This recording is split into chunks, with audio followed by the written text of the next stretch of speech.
Good evening, ladies and gentle Sims. Welcome back to part two of my speed build series of the house that is called Bayview, I believe.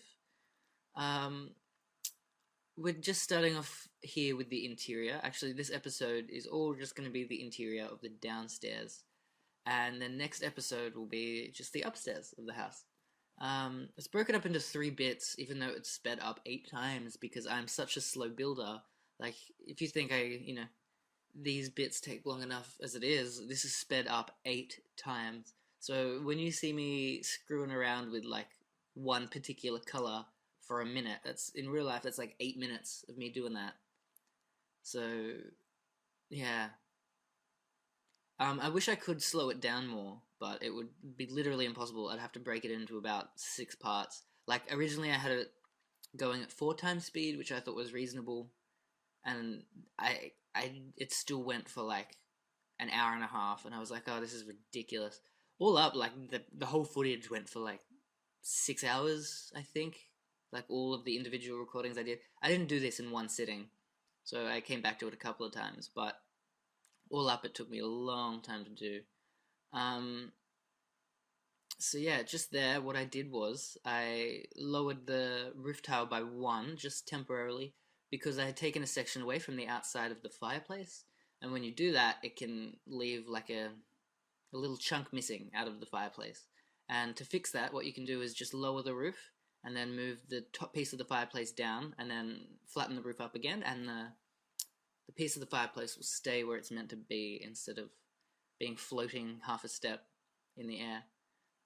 Here you can see me starting to do some of the furnishing, and I added some windows there into the lounge room, which I missed when I did that. I was talking about something else, but that was just to let more light in because it looked a little bit dull with all the furniture there blocking all the light. And here we're just adding those. I love those base game bookshelves. If they would be in my dream house, totally have bookshelves like that. Actually, I should probably do a dream house build one day, but it would be very different to like this type of house. I mean, as much as I love these modern houses, I don't think I could live in it and feel comfortable. I don't think I'd feel at home. I love like clutter, like homely clutter. And see here you can see I'm starting to get the green theme going.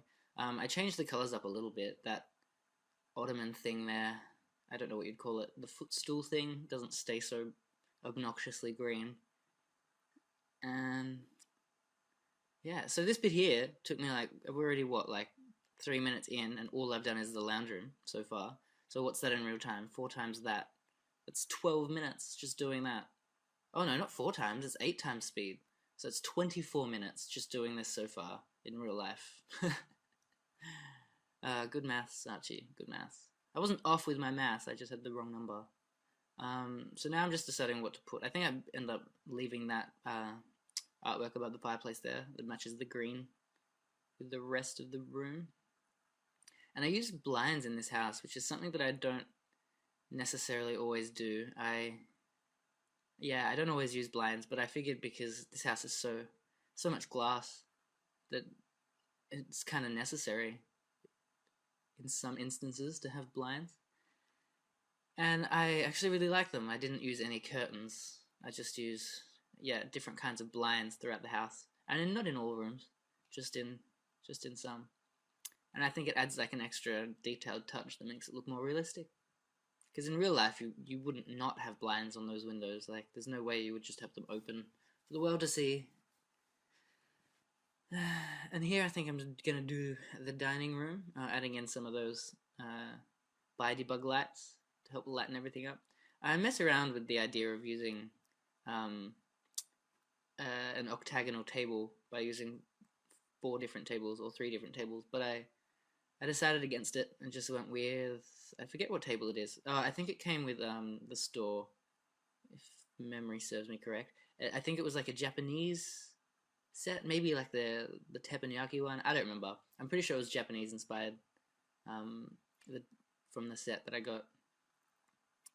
Keep it with the green theme here, doing like the legs of the table in a nice green, and soon to be the chairs as well. I'm already out of things to talk about. We're only like 5 minutes into this, and I'm already bummed out completely. What can I talk about?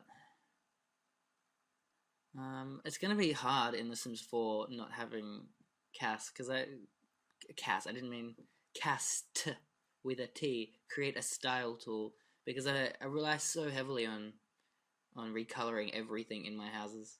I leave nothing the way it was. Like even the slightest detail, I try and recolor.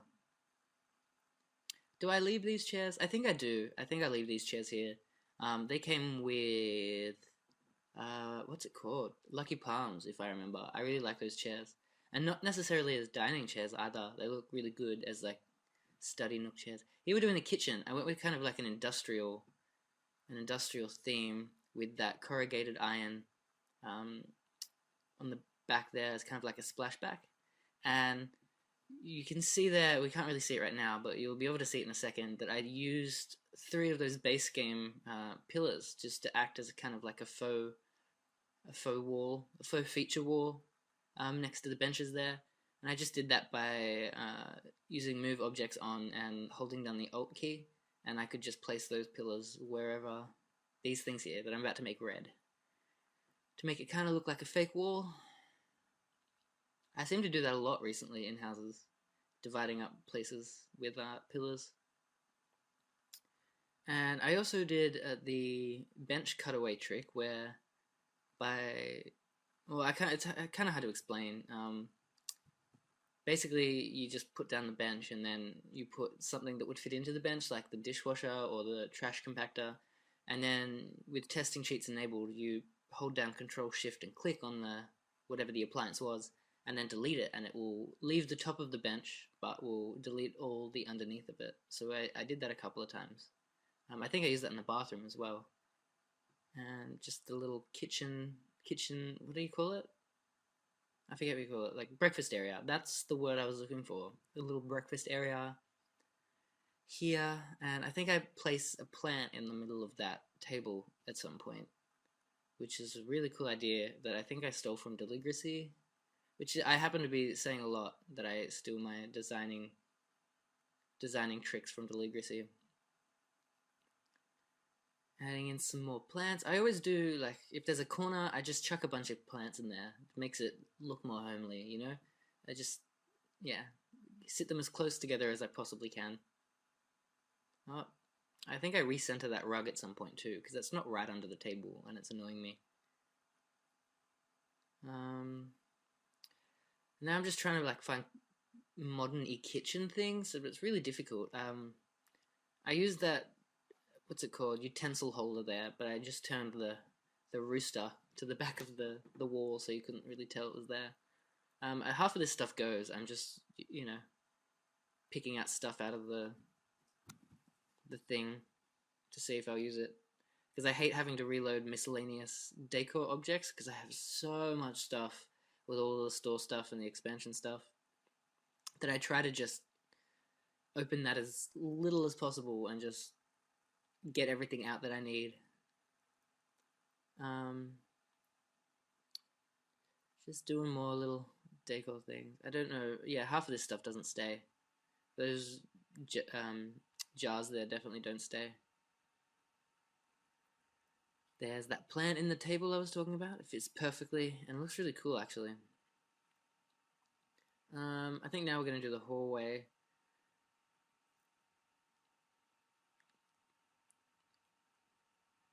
Just going with like a dark brown theme again. I kind of stick with that in the entire house except for the bedrooms, where I decided to make it a little bit lighter. But that's a bit of a spoiler because you won't see that until next episode. So, yeah. I don't really know what to talk about. Again, I'm kind of lost for words. Just kind of recoloring a whole bunch of junk, which I seem to do a whole lot in this episode, and all builds actually. I just spend a million years literally recoloring things. Like literally a million years is how long I spend.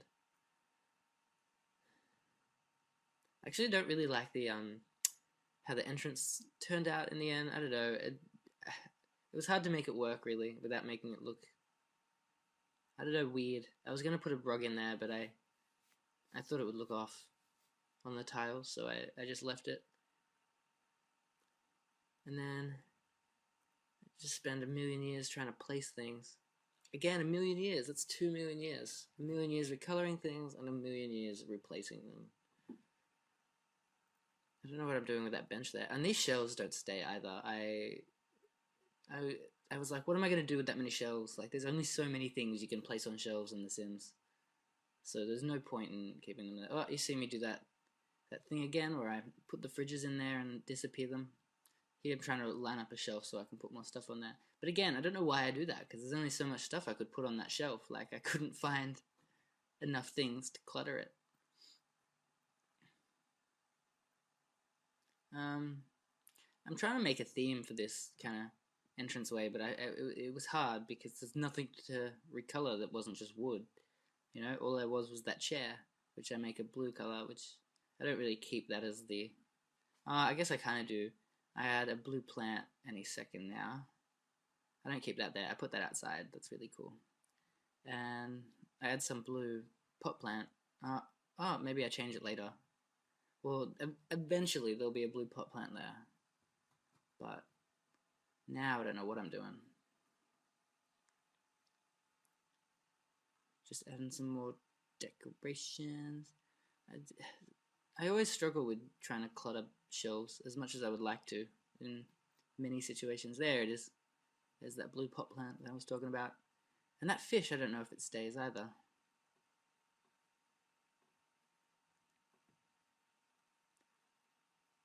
Oh man, I so don't know what to talk about. This is going to be really boring. So yeah. Oh yeah, I add in like kind of a wooden feature wall, which I think I change it eventually. It doesn't stay the same wood. I make it a little nicer. And here I decided to change up all the doors because they're a little funky looking. All the doors and all the arches above them. Which I actually skipped me placing because I figured you didn't need to see that. But you know how doors generally work. And now this here becomes the study, but this could easily become a third bedroom. And I was kind of struggling to decide what I was going to do with the walls in here because I run out of ideas so quickly. Like, I tend to use the same color themes and things like that throughout all my houses because I'm not very original when it comes to decorating. But I go with like a bluish theme. I'm just moving some plants out of the way that kind of poke through the wall. And yeah, I kind of stick the desk through the shelves there. And I don't think I really do anything special with the office. It's just kind of an office, really. I do put in, what's it called, the architecture or the design workbench and an easel as well, because I figured, well, in my head, the sim that lived here was like a designer of types, whether it be architecture or like fashion or whatever it is. There we go. And I also really like that chair that I put in the corner there. I should use that more often. I don't know where it came from. It might have come from Diesel stuff, actually. One of those weird random objects that came with Diesel. The bed that came with Diesel's like really cool, except it's really gross because you can't recolor it. So I have never used it once. I always pick it up and place it, and I'm like, oh, that would be really cool if it wasn't so fugly. But like, it's so gross. I even think when I'm doing the bedrooms in this house, I pick it up and I'm like, oh, maybe I can use this, and then I realize I can't recolor it, and I scrap that idea. I love that painting, that big blue one that I put there. I don't think I use it there. I do use it in the house eventually, though, I think. But not there. And here we're doing the downstairs bathroom. There is 2 bathrooms in this house, except for one of them is the ensuite, the master bedroom. So whoever sleeps in the bedroom upstairs would have to come down and use this bathroom. And here I put in like a wooden... I got this idea from, well, a friend when I was younger. Her father used to be a designer, like an architectural designer, and like they had the most amazing bathroom, and it had like It's hard to explain, but in the middle of the floor, it was kind of sunken and wooden, and they had just wooden pallets over it, and that's where the water would drain. And it was, yeah, I don't know, it was really cool. And I tried to do that. It didn't really work out as nicely as I would have planned. And here, that bathtub, I hope to God that that's functional. But if it's not, it doesn't really matter that much because they've got like a shower and stuff. That's pretty much it for this episode of the Speed Build, guys. I hope you like this, and I hope you like the house so far. If you do, don't forget to let me know down below by leaving a cheeky comment or a like, and subscribing to my channel if you haven't already. You can also follow me on Twitter now. I'll leave a link for that in the description. And I'll see you guys next time.